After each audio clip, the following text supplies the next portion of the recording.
Assalamualaikum warahmatullahi wabarakatuh. Apa kabar? Semoga kalian dalam keadaan sehat. Oke, teman-teman, balik lagi di mata kuliah pengantar ilmu komunikasi dengan saya, dosen pengampunya, Filia Dwi Agustini, Esos MIKOM. Nah, bila minggu lalu kita sudah berkenalan, berbicara tentang capaian pembelajaran apa sih yang akan kalian dapatkan dalam satu semester, nanti ujiannya seperti apa, proyeknya, dan penilaiannya seperti apa sudah kita clearkan di depan perkuliahan. Nah, kali ini kita langsung masuk ke materi pertama kita, urgensi komunikasi. Kenapa sih kita harus mempelajari komunikasi dan seberapa pentingkah komunikasi untuk dipelajarinya? Oke. Oke, di sini di slide ini ada sebuah video yang bisa kita tonton sama-sama menjadi sebuah gambaran. Oh, ternyata kalau misalnya komunikasinya nggak efektif, komunikasi nggak berjalan dengan baik, itu bisa terjadi hal yang tidak diinginkan. Jadi silakan kalian bisa klik di PPT kalian untuk menonton video ini. Nanti setelah video ini selesai, baru kita akan menarik kesimpulannya.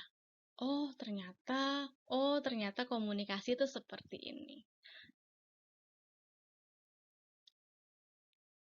Oke, jadi bagaimana videonya cukup menarik dan lucu ya. Jadi kalau kita lihat video tersebut, kita dapat gambaran nih, kalau ternyata teman-teman, kalau komunikasinya nggak berjalan dengan baik, tentu saja hasilnya tidak sesuai harapan tuh. Tadi niatnya mau stretching, malah mendorong mobil jatuh ke jurang. Jadi ada beberapa hal yang menyebabkan komunikasi itu menjadi sesuatu yang menjadi concern kita, menjadi sesuatu yang ternyata vital loh bagi kehidupan sehari-hari kita. Alasan pertama nih, komunikasi adalah hal yang mendasar dalam kehidupan kita. Mulai dari bangun tidur sampai mau tidur, pasti kita melakukan proses komunikasi tuh. Misal contoh nih, bangun tidur mau makan, pasti tanya ke ibunya, Bu, ada makanan nggak? Belum lagi nanti kalau berangkat ke sekolah, tanya sama supir busnya, berapa bayarnya, terus ketemu teman di sekolah, ada PR nggak atau segala macam. Berarti kan memang komunikasi sesuatu yang ada dalam diri kita dan selalu kita lakukan terus-menerus, teman-teman. Yang kedua, komunikasi itu kompleks dalam berbagai tingkatan, banyak faktornya. Ada yang namanya komunikasi intrapribadi, komunikasi dengan diri kita sendiri, lalu komunikasi antar pribadi, komunikasi kelompok, komunikasi organisasi, komunikasi massa, sampai komunikasi publik. Belum lagi latar belakang ekonomi, latar belakang pendidikan, pasti akan memberi pengaruh dalam proses komunikasi tuh. Yang ketiga, pendidikan yang tinggi tidak menjamin keterampilan komunikasi, karena belum tentu yang gelarnya doktoral bisa lebih baik ketika mengeluarkan pendapatnya dibandingkan yang sarjana saja. Karena apa? Karena kompetensi komunikasi itu saat ini di Indonesia memang belum menjadi perhatian besar ya. Tapi seharusnya kalau misalnya orang yang memiliki jabatan atau pendidikan yang tinggi harus memiliki kompetensi komunikasi mumpuni, agar apa? Agar bisa mengeluarkan instruksi dengan baik dan jelas. Jadi saat ini pendidikan yang tinggi tidak menjamin keterampilan komunikasi, karena keterampilan komunikasi sesuatu yang harus diasah, sebuah skill yang harus selalu dipraktikkan sehari-hari. Yang keempat, komunikasi penting untuk efektivitas kerja. Tentu saja ketika kita bekerja pasti diminta membuat proposal, membuat laporan, lalu diminta untuk melaksanakan instruksi. Nah, kalau kita tidak bisa memiliki kompetensi yang baik dalam dunia pekerjaan, otomatis pekerjaan kita tidak berlangsung dengan maksimal. Contoh nih, kalian bisa baca tapi kurang bisa memahami instruksinya, sehingga pasti ketika diminta A bisa aja ngejalanin yang B. Atau kalian diminta bikin proposal nih, ada nggak ide yang bagus? Kalian punya ide brilian tapi nggak bisa mengeluarkannya dengan baik di sebuah proposal atau presentasi, sehingga ide yang brilian kalian dianggap biasa saja. Yang kelima, komunikasi adalah bidang ilmu yang populer. Saat ini, komunikasi menjadi salah satu jurusan yang cukup diminati di Indonesia. Balik lagi, perkembangan teknologi komunikasi, media sosial, dan segala macamnya itu membuat komunikasi menjadi hal yang vital. Semua bagian, semua pekerjaan merasa kalau tidak adanya komunikasi berjalan dengan baik, pasti tidak mencapai target atau tujuannya.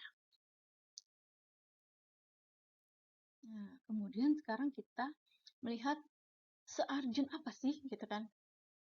Tadi sudah dapat paparannya kenapa komunikasi itu jadi hal yang penting, lalu sepenting apa, sevital apakah? Nah, karena kita konteksnya adalah kampus Islam, jadi kita perlu melihat dari segi keislaman kita. Dalam surat Ar-Rahman, Allah Subhanahu wa Ta'ala berfirman bahwa Tuhan Maha Pemurah yang mengajarkan Al-Quran. Dia menciptakan manusia yang mengajarinya pandai berbicara. Artinya, dalam Al-Quran sendiri diberi perhatian kemampuan komunikasi yang baik tentu akan menjadi tonggak agama kita tuh teman-teman. Jadi bagaimana kita menyebarkan kebaikan, mengajarkan ilmu, informasi dan sebagainya perlu dengan cara yang baik, dengan pandai berbicara. Lalu dari segi keilmuan ada 4 alasan nih. Pertama, komunikasi adalah sebuah proses yang akan berlangsung terus-menerus seumur hidup kita. Tadi itu sudah saya singgung bahwa dari bangun tidur sampai mau tidur lagi komunikasi. Dari bayi sampai kita meninggal pasti melakukan proses komunikasi. Yang kedua, komunikasi adalah hal yang mendasar untuk perorangan ketika membangun hubungan kelompok, membangun sebuah organisasi dan sebuah masyarakat. Yang ketiga, komunikasi melibatkan kegiatan menanggapi dan membuat pesan serta mengubah pesan tersebut menjadi sebuah informasi yang dimanfaatkan. Contohnya gini nih teman-teman, kalian mau berangkat kuliah, lalu ketika mau lewat jalan tersebut ada bapak-bapak informasi, dek jangan lewat situ, di situ banjir. Nah, pesan tersebut kita olah dan kita rubah menjadi sebuah informasi. Oh iya, kalau lewat situ nanti motor saya mati nih atau rusak nih, jadi saya pindah deh lewat jalan yang lain. Itu kan karena apa? Karena komunikasi. Yang keempat, komunikasi membantu seseorang beradaptasi dengan orang lain dan lingkungannya. Dengan melalui komunikasi, kita bisa mudah beradaptasi di lingkungan baru, di suasana baru, di pergaulan baru, bahkan membantu kita dalam mencapai tujuan-tujuan tertentu seperti tujuan pendidikan, ekonomi, dan sebagainya. Oke, kita sekarang sudah mulai menyadari kan, oh se-urgent itu ya kita mempelajari komunikasi. Lalu, apa sih Bu definisi komunikasi? Komunikasi itu apa? Nah, ini ada beberapa definisi komunikasi dari ahli komunikasi. Saya ambil 3 aja dari Jimson and Wilner mengatakan bahwa komunikasi itu memberikan, menyampaikan, atau bertukar gagasan, pengetahuan, atau informasi baik secara lisan, tulisan, ataupun melalui tanda-tanda. Lalu Shannon and Weaver mengatakan bahwa komunikasi adalah pengiriman informasi, ide, emosi, keterampilan, dan lain-lain dengan menggunakan simbol, kata-kata, foto, angka, gambar, grafik, dan lain-lain tuh teman-teman. Lalu yang ketiga dari George Miller mengatakan bahwa komunikasi berarti bahwa informasi dikirimkan dari satu tempat ke tempat lain. Nah, dari definisi komunikasi ini dapat kita tarik sebuah kesimpulan, ada sesuatu tuh yang dibagikan. Apa? Ya informasi, ya ide, ya gagasan, atau informasi tuh teman-teman. Bisa berupa apa? Bisa berupa kata-kata, foto, angka, grafik, dan lain sebagainya. Oke, tadi kita sudah memahami pengertian komunikasi, lalu fungsinya apa sih komunikasi? Nah, fungsi komunikasi itu terbagi menjadi 4. Pertama, fungsi komunikasi secara sosial, ekspresif, ritual, dan instrumental. Nah, pertama saya jelaskan tentang fungsi komunikasi sosial. Jadi, komunikasi ini berfungsi sebagai pembentukan diri kita, konsep diri, identitas, cara kita melihat diri kita, aktualisasi itu diri sendiri melalui fungsi pertama, komunikasi sosial. Jadi kalau misalnya kalian merasa diri kalian cantik, pintar, atau mungkin bahkan tidak pintar atau tidak cantik, itu karena apa? Karena komunikasi dengan lingkungan sosial kalian. Jadi pembentukan konsep diri kalian, identitas kalian, budaya yang kalian pahami, itu melalui proses komunikasi dengan lingkungan kalian. Jadi hati-hati dalam memilih lingkungan sosial. Yang kedua, fungsi ekspresif, komunikasi sebagai sarana kita untuk mengeluarkan pengetahuan, informasi, ide, gagasan, apalagi emosi, perasaan, gundah, sedih, marah, itu melalui apa? Melalui komunikasi. Bahkan ada sebuah research, kalau kalian iseng nih baca jurnal, kalian lihat bahwa orang yang bisa mengeluarkan idenya dengan baik, bisa asertif dengan baik dengan lingkungan sosial, itu tingkat depresinya sangat rendah.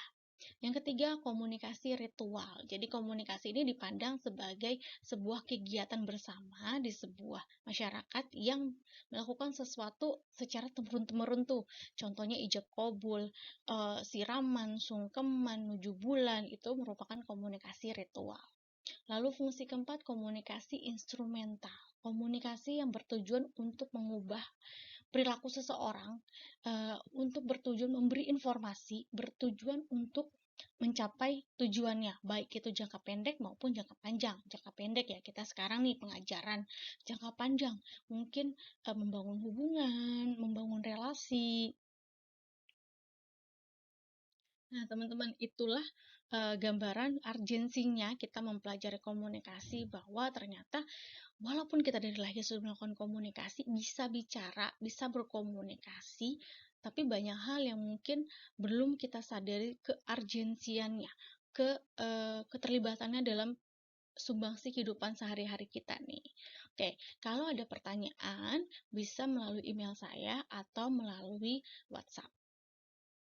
Terima kasih untuk pertemuan kali ini. Jangan lupa absensi di online learning UHAMKA, dan jangan lupa untuk kerjakan tugas yang saya share di Olu.